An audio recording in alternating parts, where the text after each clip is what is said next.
Welcome to J.R. Hendrick Texan Consort. Get ready for the adventure.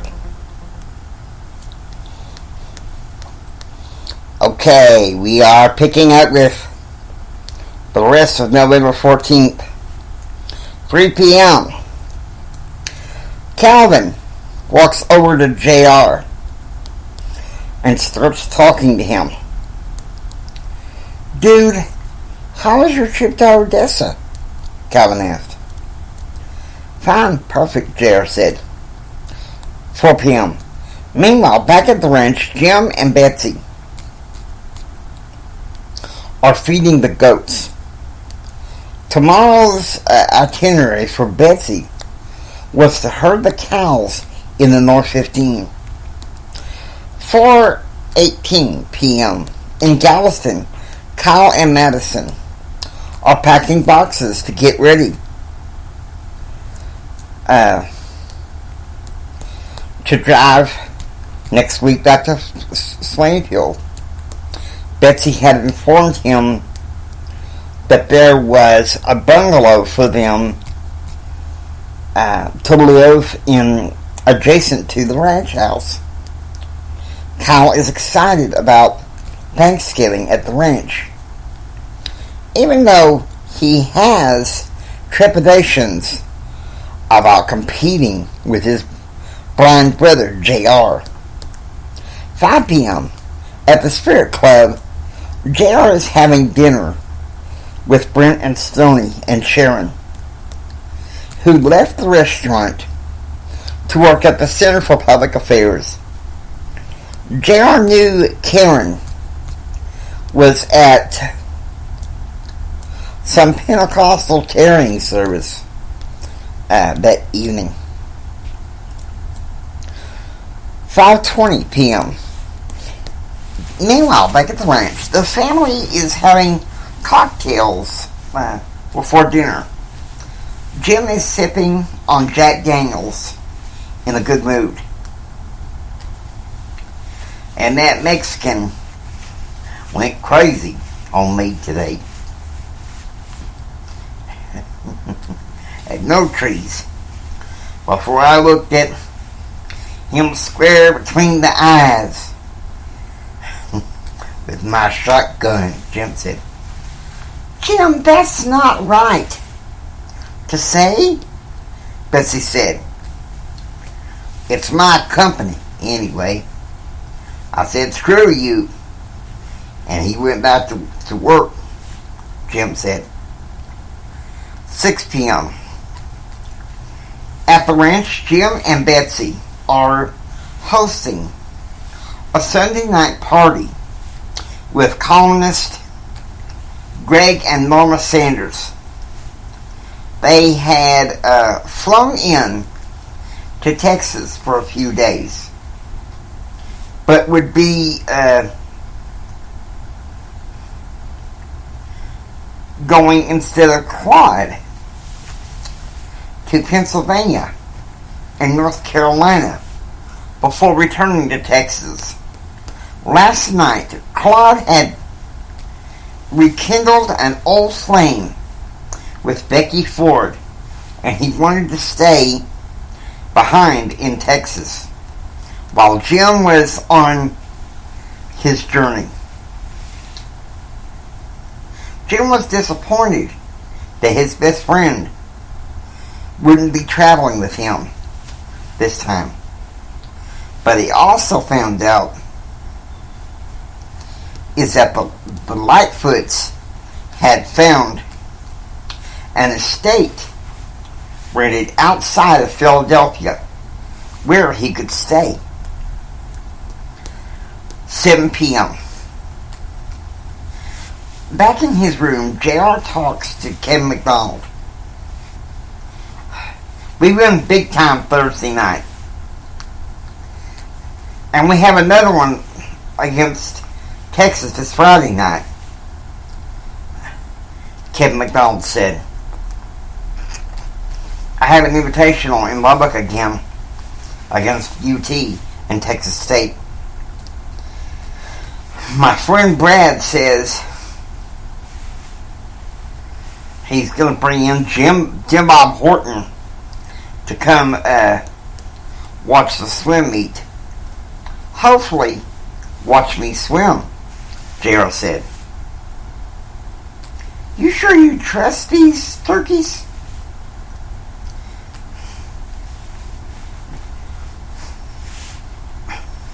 I don't know.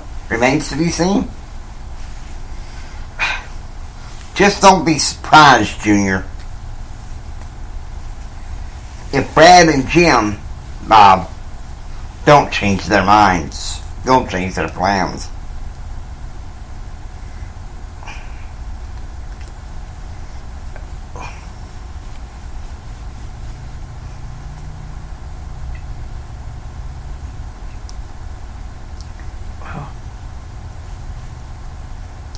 No, come on.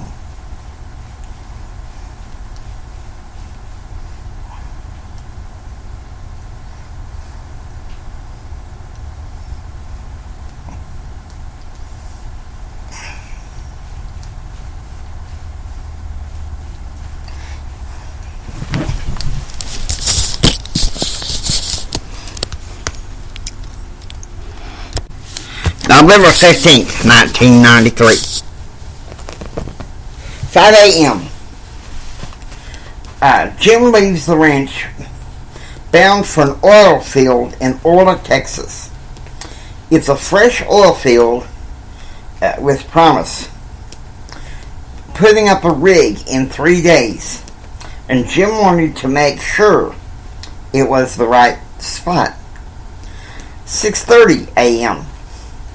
JR is at the Spirit Club having eggs, bacon, and biscuits with orange juice with C.B. Coleman.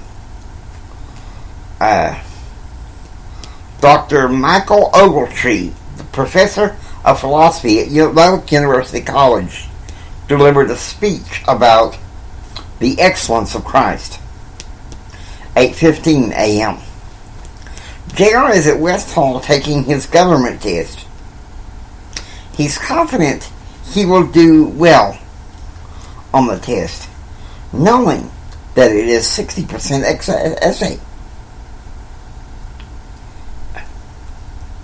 8:40 a.m. In his dorm room at Gordon Hall, JR is glad that his government exam is over. And it was real easy considering. JR has learned today that next semester Dr. Fitzmiller would only be teaching a pro seminar in American politics. JR was thinking, I sure pity the students. 9:50 a.m. Meanwhile, back at the ranch, Betsy did another collection of eggs from chickens, along with having the ranch staff to take the cows to the North 15 to graze. Tomorrow, Betsy would see her husband off for his flight to Philadelphia. 11:40 a.m. JR is in his room listening to Andrew House. Let's look at things as how they really are, House said. Poor Clinton, it seems like, is, in some ways, he can't get some legislation,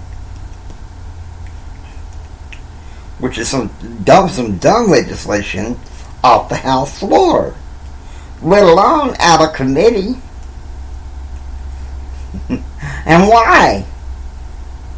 Because this Clinton third way is a farce. 12 p.m. JR is having chicken enchiladas for lunch at the Spirit Club with C.B. Coleman. 1 p.m. In statistics class, Stephanie Rogers is teaching about probability confidence intervals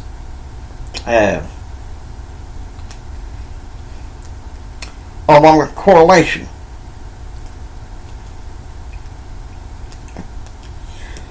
3:15 p.m. In his dorm room, JR is reading The Duke of Nonconformist, where he reads about the story about how the young nobleman falls in love with a commoner who wants freedom. The woman reminds him of Karen, who JR is still pretty smitten with. The man's name was Jonathan Hart, and the young woman's name was Patricia Ellsworth Cartwright. 5:16 p.m. JR is at the Spirit Club having dinner with C.B. Coleman. Cheeseburgers, fries, okra, and soda. Delivering the sermon tonight is Dr. Charles Ogletree. 5:20 p.m. Meanwhile, back at the ranch, Jim and Betsy are having cocktails with Greg and Norma Sanders, who was going to be flying with Jim to Philadelphia the next day. The 16th and 17th pass quietly as Jim flies to Philadelphia and makes a few speeches. November 18, 1993.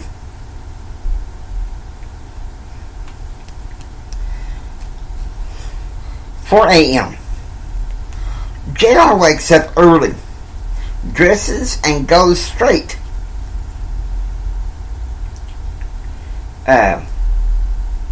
to the dorm study room. Even though there was no study lab, he heard yesterday that there was going to be a pop quiz in Spanish class on Friday, given by Isidro Sanchez. Yesterday was not a good day. Kim said he was not coming down to watch the swimming meet because of Jim Bob and Brad would be there. 5 a.m. Jim is having swimming practice with Brent Clark and C.B. Coleman. 6:25 a.m. Eastern. The charter is bound with Jim and his party, leaving Philadelphia, bound for Raleigh, North Carolina. By 8 a.m.